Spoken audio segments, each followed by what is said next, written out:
Good afternoon and most welcome to 1326 of the Heidegger series.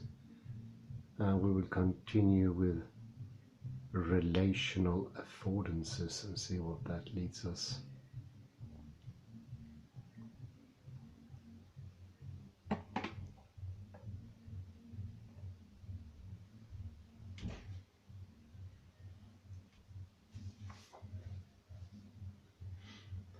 I will continue where I left off at page 1311. General ecological information for affordances as relations.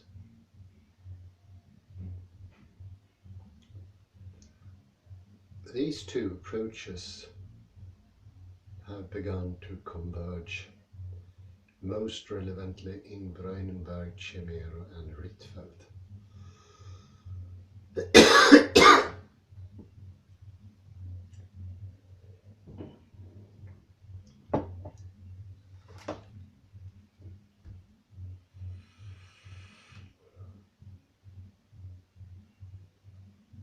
They propose a framework for how to perceive these kinds of relations, which would make them viable candidate affordances. The framework is a general ecological information, which they define like this.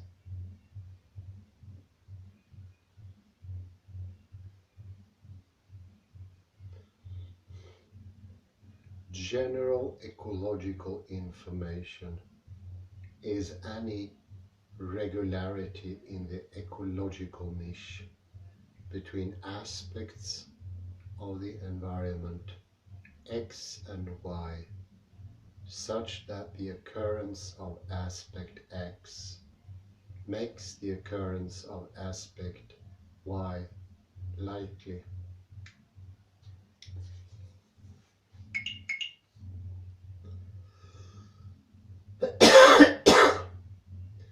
Because of the regular relation between the aspects of the socio-material environment X and Y, general ecological information allows an animal to couple to a distal, i.e. not sensorily present, aspect of the socio-material environment.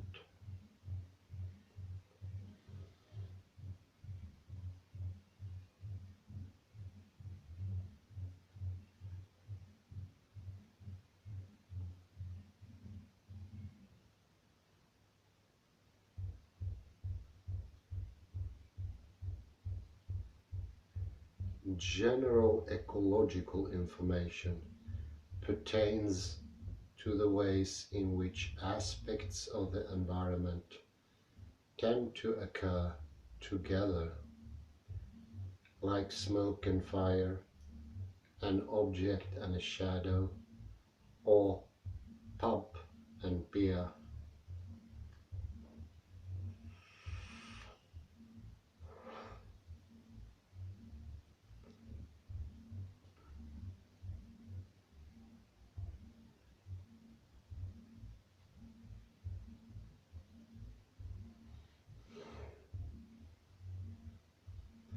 Lawful ecological information as the kinematic specification of dynamics is then claimed to be a special case of this more general notion.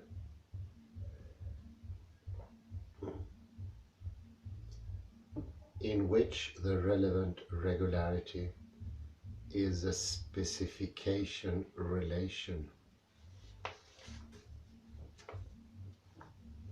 between a dynamical property of the environment and a kinematic property of an energy array.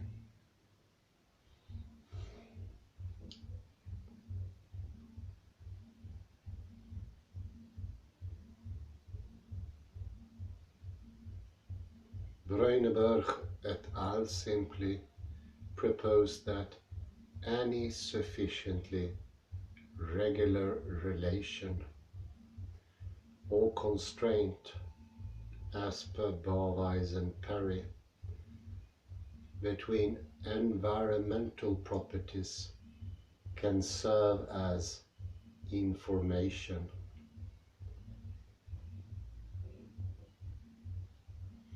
In the sense that regularities that hold between aspects of the environment allows animals to be informed about one aspect of the environment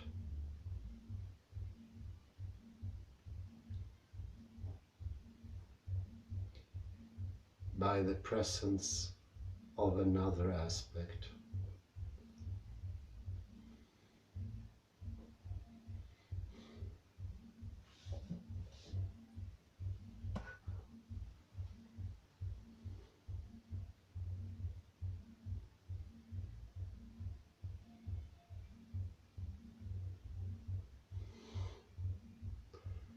One kind of simple example that comes up is the relation between the human form of life and the presence of beer in fridges.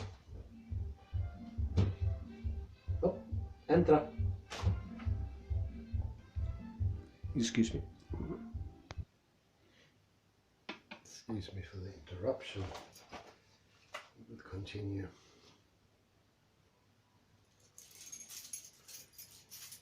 In the sense that regularities that hold between aspects of the environment allow animals to be informed about one aspect of the environment by the presence of another aspect.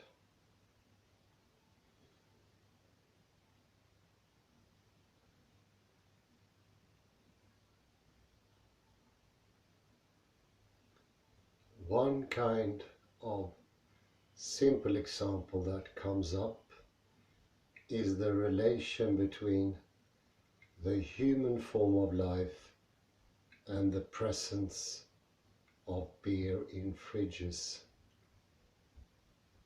or between beer labels and the presence of beer in the can. When the fridge or the can are closed,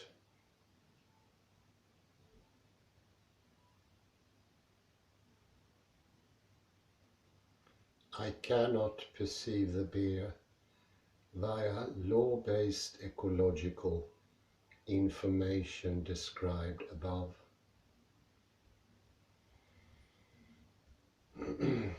But when I want a beer, I am able to go searching in good locations,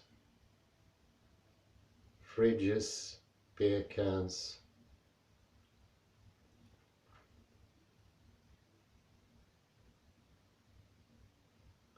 I am successfully organizing my behavior with respect to wanting beer.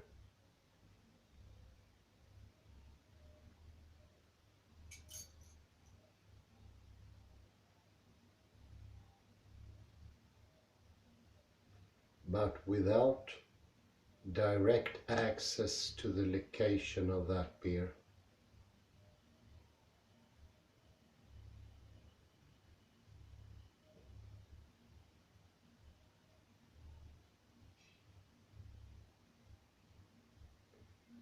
The question at hand is, how can we use the presence of a fridge or a beer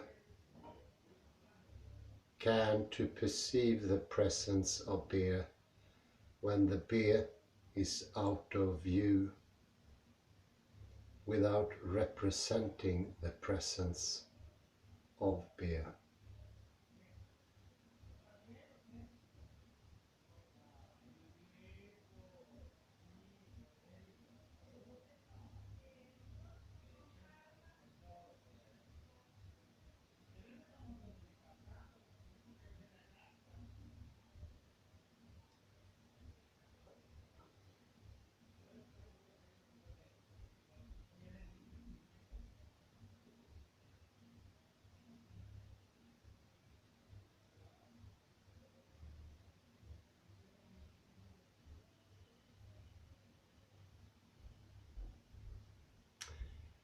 fridges, beer cans and beer are sufficiently regularly related because of human socio-cultural practices.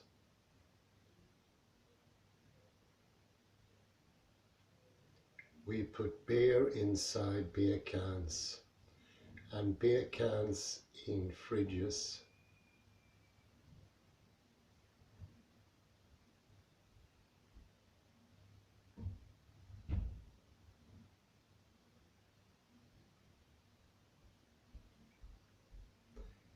The presence of a beer can or fridge can therefore be informative about the presence of beer.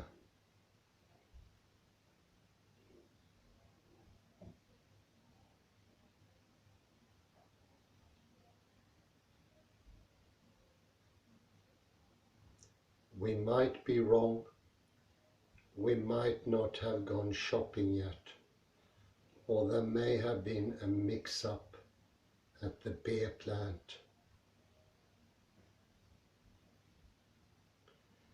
resulting in beer cans full of water.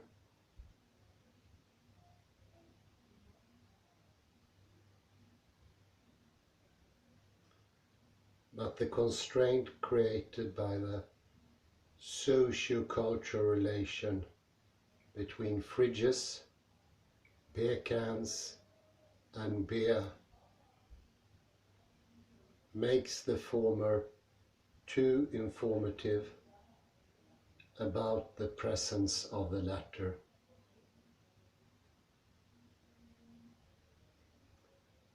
And the possibility of malfunction is considered a feature,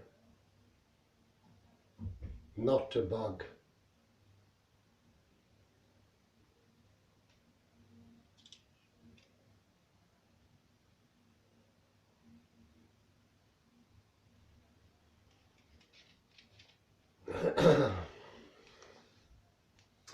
The constraint is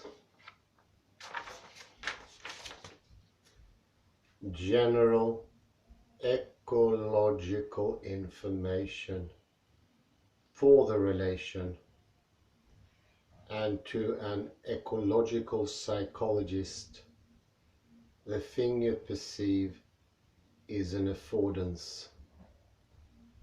Affordances are therefore relations.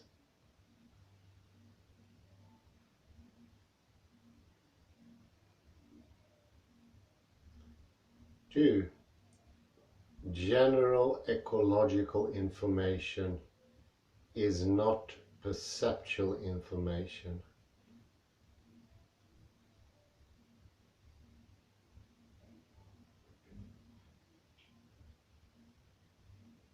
I now have all the pieces I need to lay out the argument that unlike lawful ecological information, general ecological information is not perceptual information, and that we therefore cannot perceive affordances as relations.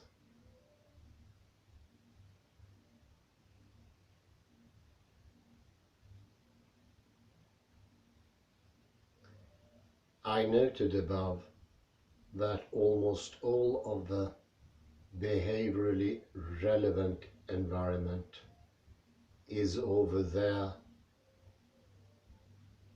that is not in mechanical contact with us.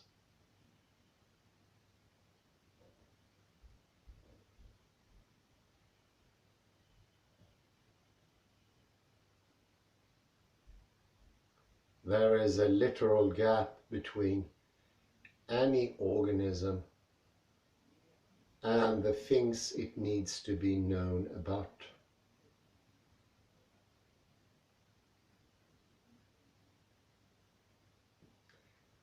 This literal gap must be filled in order for an organism to be in perceptual contact with that environment.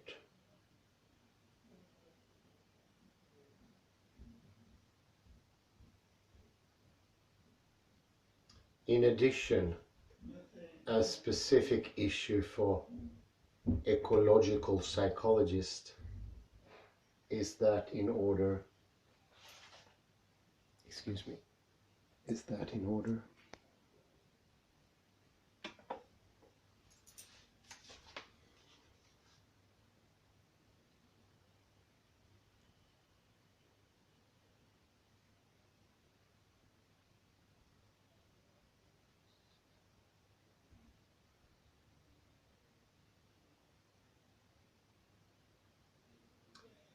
I noted above that almost all of the behaviorally relevant environment is over there, that is not in mechanical contact with us.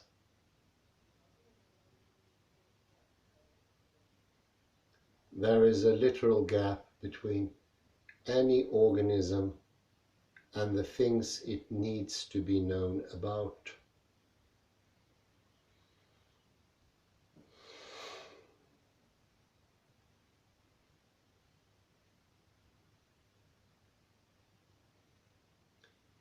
This literal gap must be filled in order for an organism to be in perceptual contact with that environment.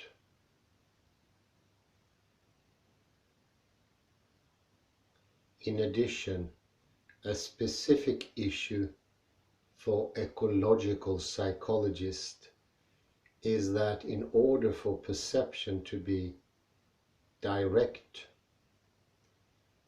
that literal gap must be filled in a particular way.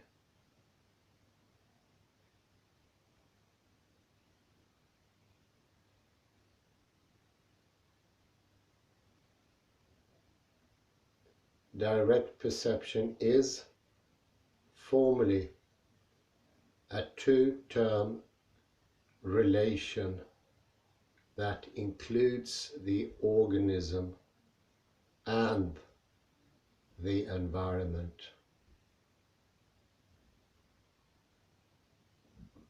With nothing mediating that contact. Any theory of affordances must therefore come with a theory of information that allows it to function as perceptual information for the direct perception of those affordances.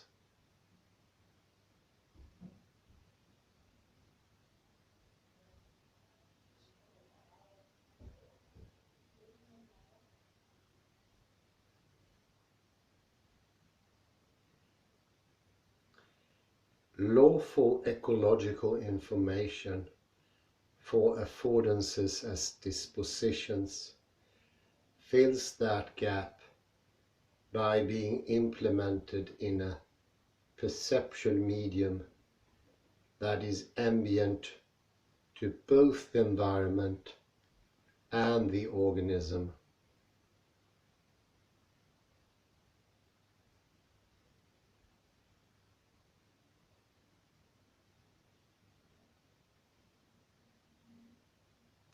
It fills it in a manner that supports direct perception via lawful specification.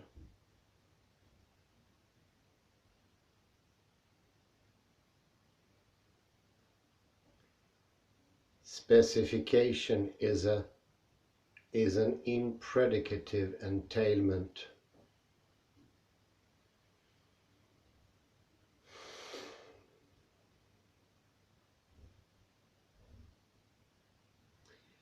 Entailments propagate truth. If X entails Y,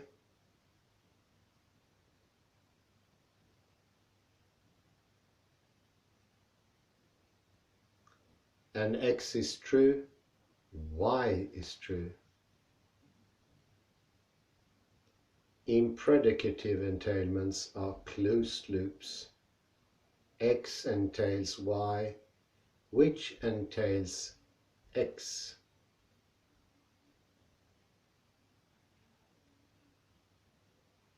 Specification is a particular kind of impredicative entailment.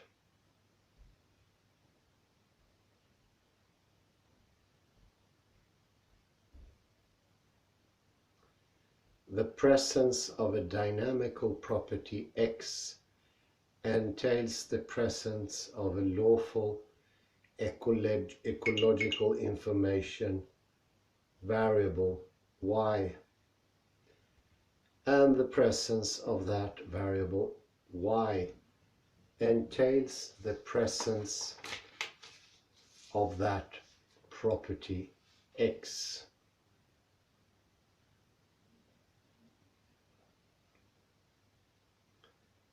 Specifying information can therefore implement the two-term organism-environment relation without acting as mediator.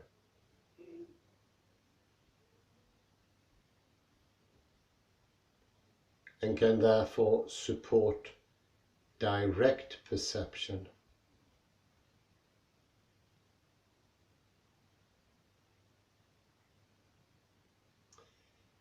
General ecological information, however, cannot even fill the gap, let alone implement the direct perception of affordances as relations.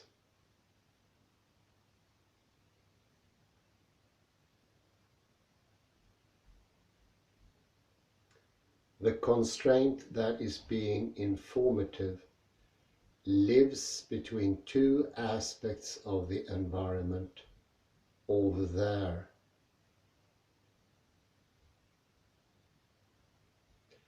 and not between an aspect of the environment and the organism.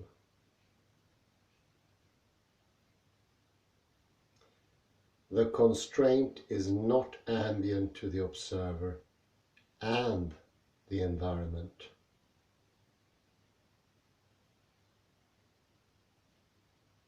Take the beer can example.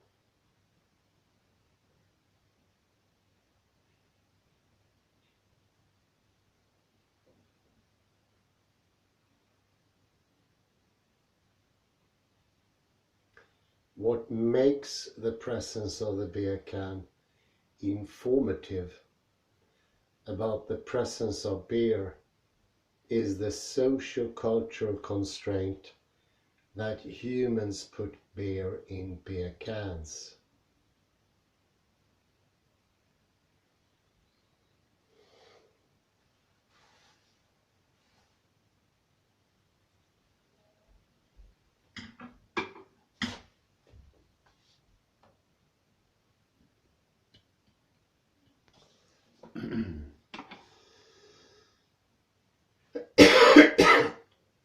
The constraint exists between beer and beer cans, and not between beer cans and an observer. Very, very important. I would say this is the opening key to understand quantum mechanics. It is not between beer cans and an observer, it's between beer cans and beer. So relations are not singularly between observer and observed. I would say even very seldom that is only the case.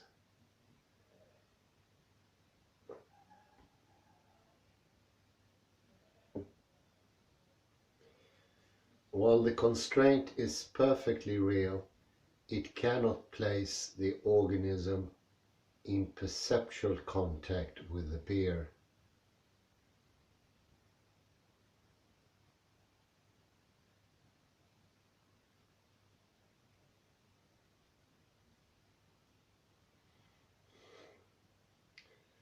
This is true of any of the constraints allowed in the definition of general ecological information that do anything more than what ecological information already does.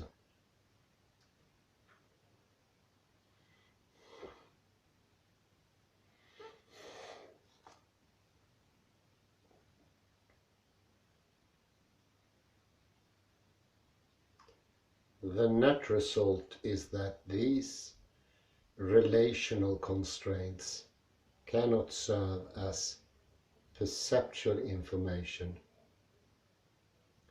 So the relations cannot be objects of perception, and so these relations are not affordances.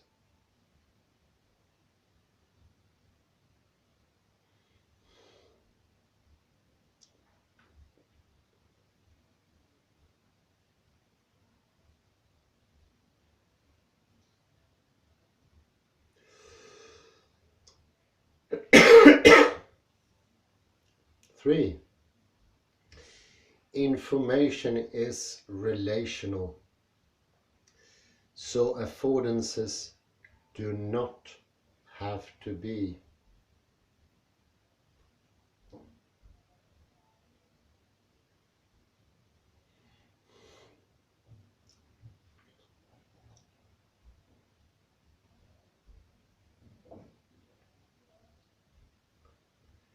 I mentioned above that the challenges to affordances as dispositions are real.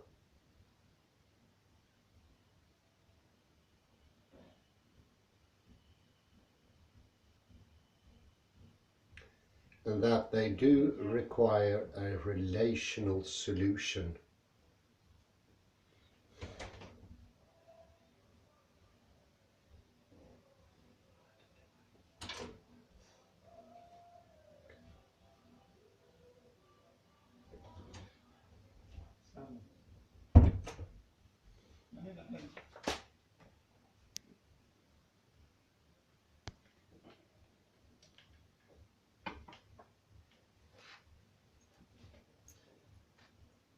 Information is relational, so affordances do not have to be.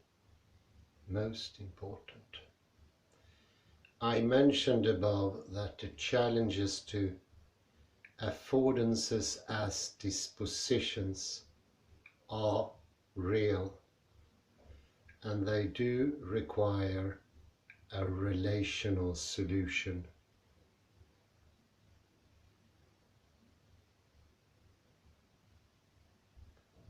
The required relational work is actually done at the scale of lawful ecological information,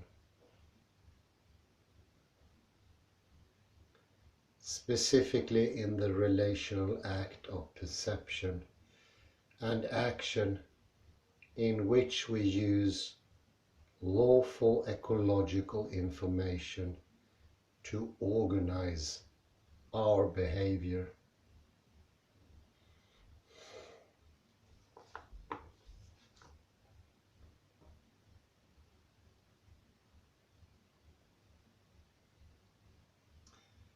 The purpose of a given perception action loop is to permit a functional adaptive behavior to occur.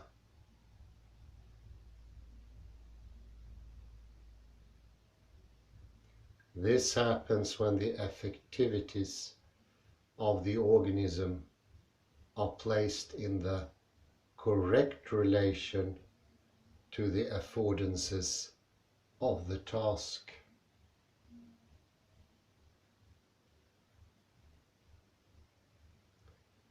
That relation is implemented by lawful ecological information.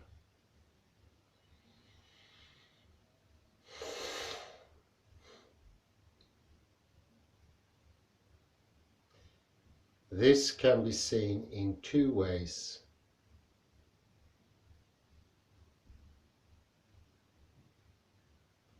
First, it is another way of stating the analysis of lawful ecological information as an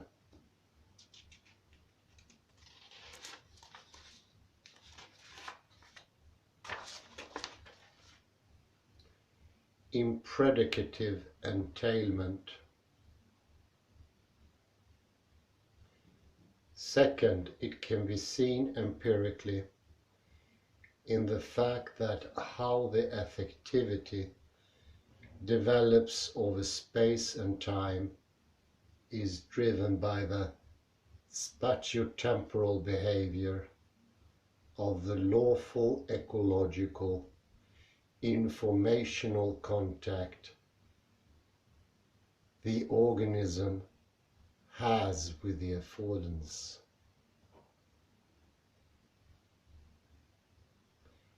And not of the affordance itself.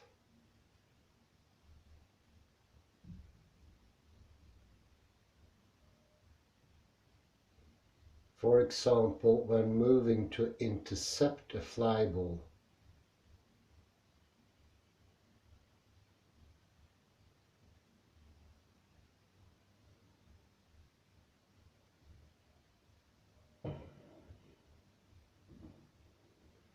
outfielders move either so as to cancel the optical acceleration or the optical curve of the ball's projective motion.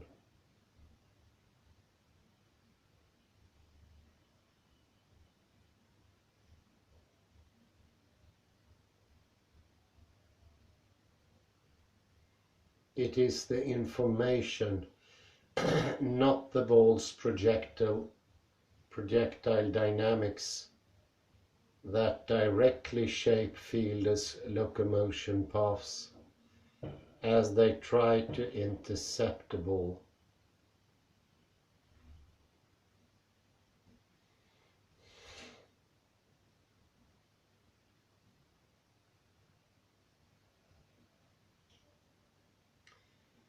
Other examples of this fact come from work on the prospective control of interception more generally.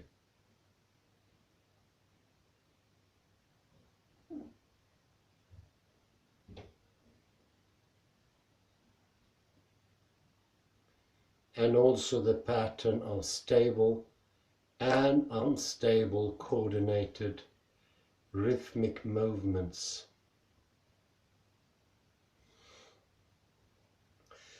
The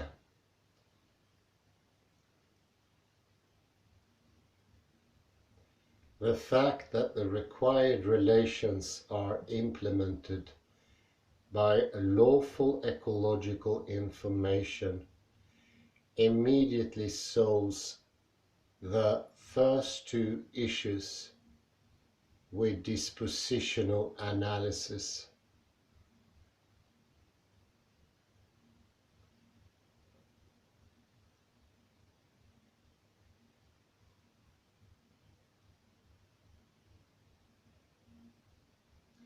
First, why do I not climb stairs whenever I am in the presence of stairs?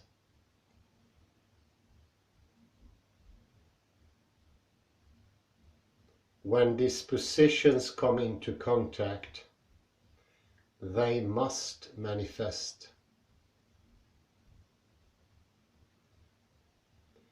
But I can readily not bring them into contact by not entering into a stair-climbing perception, action, relation.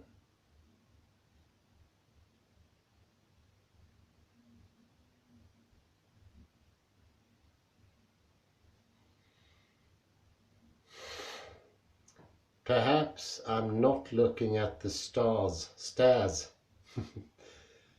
or I'm sitting down, or I'm walking past them. In these last two cases, I am coupled to the environment via sitting or walking related information and not star climbing information.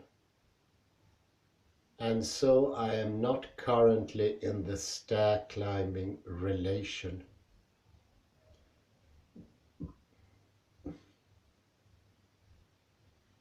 Second, what about overlapping minds?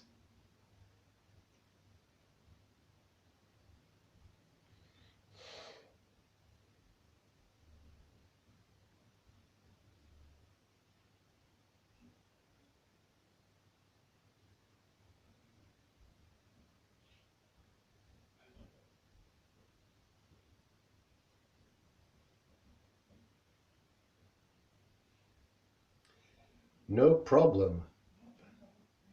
Even when we are both looking at the cup of coffee with the intention of grasping it,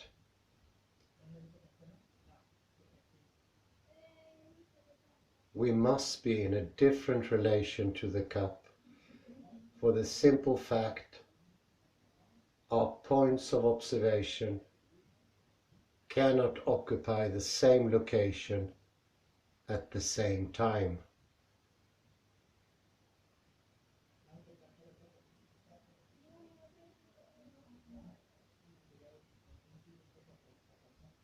The handle may be closer to me than to you. For example,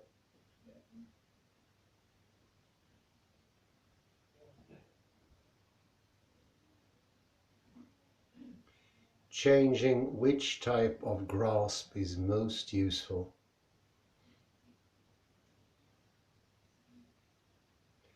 The third problem, a perceptual explanation for representation-hungry problems, can also be potentially solved with lawful ecological information.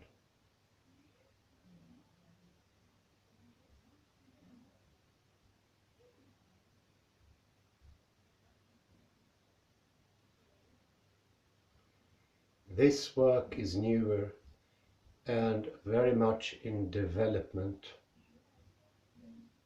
but it is promising, and it has the advantage that it does not rely on anything with the problems of general ecological information.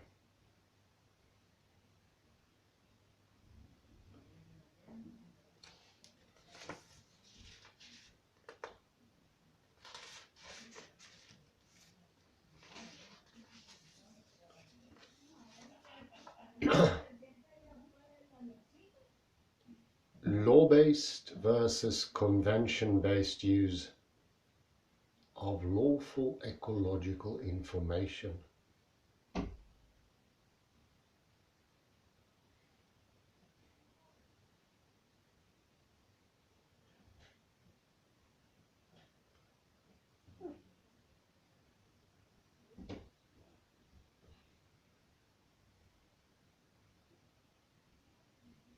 Because of the law-based process that projects world dynamics into array kinematics.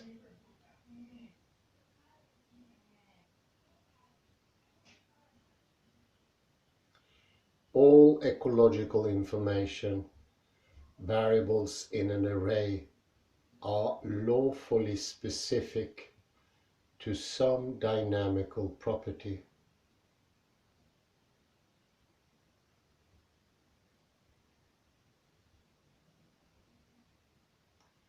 However, not all variables available in a task are specific to the currently task-relevant dynamical property.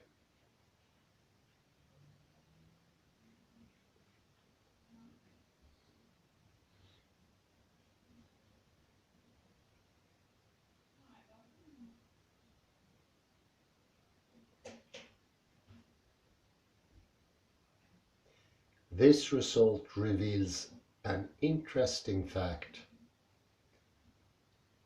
While all lawful information specifies a dynamical property, organisms are not required to use that lawful information as information for that property.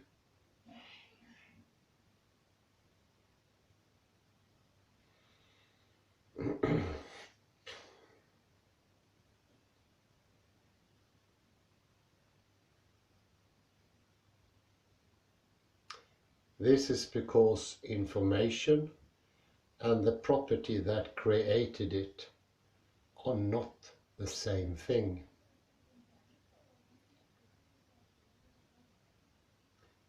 The information is the kinematic projection of the dynamical property.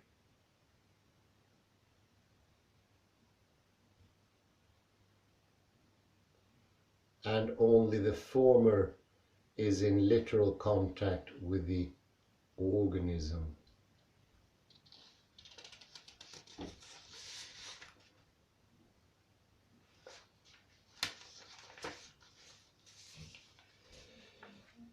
We will continue with this in the next lecture. But I would say this is the most interesting show how we get stuck in the everyday language, and that hinders our understanding of quantum mechanics, how language works, how Wittgenstein's resolve the problems, because we bring the idea that the world is just observer and observed. That relation is indeed incredibly unusual. It is coming from the idea of, I would say, the microscope, but not even there it holds. Relations are already out there, and I think you should be lucky if you have an ordinary life and you are not a laboratory assistant working with some extremely special cases. Ever, I have to say, to come into contact with observer-observed only relation. That wouldn't make sense in very, very little, because you don't see a beer bottle directly, as you don't see this bottle of mineral water. The connection is between the mineral water and the bottle. The producers, the machine that made the bottle, the distribution chain, and so forth and so forth. And to say that I look at the bottle and I observe it, thereby constructing the bottle or making the collapse happen between me and this, is incredibly wrong. It doesn't really get any more wrong. The chain behind that is enormous. And of course, when Heidegger said Vorhanden is extremely unusual, he was rather exaggerating. I think you can live a whole life without ever encountering it. It's so unusual. And the problem is not that we use it, we cannot use it. The problem is in the higher level of understanding, where we try to force our misconception, or my subjective, because it's down to me, my subjective misconception that Vorhanden is a relation at all. It can never ever be. There is no such thing, hardly as observer observed. It's a multitude of relations, and you cannot, and I completely agree with the author of the article, you cannot perceive or experience affordances, because you only see a little tiny hair wig of an enormous mountain, like Mount Everest of an iceberg. that all you can come in contact with. All the information, all the meaning, all the action is beneath the little thing that you're in contact with. And what makes the world real is not being in contact with it, ever. It's just lunatics to say, I am in contact with the world and that makes it real. No, it is very far from the case. I say thank you very much and all the best for the coming year. Thank you very much for your patience in listening to this lecture series, which is now up to 1,325 episodes. Quite impressive. But we've come an incredibly far way. And I think this long chain of philosophical lectures are now unbeatable on the net, at least. Have a very pleasant last couple of hours of 2022 and see you in 2023. Bye bye and thank you very much.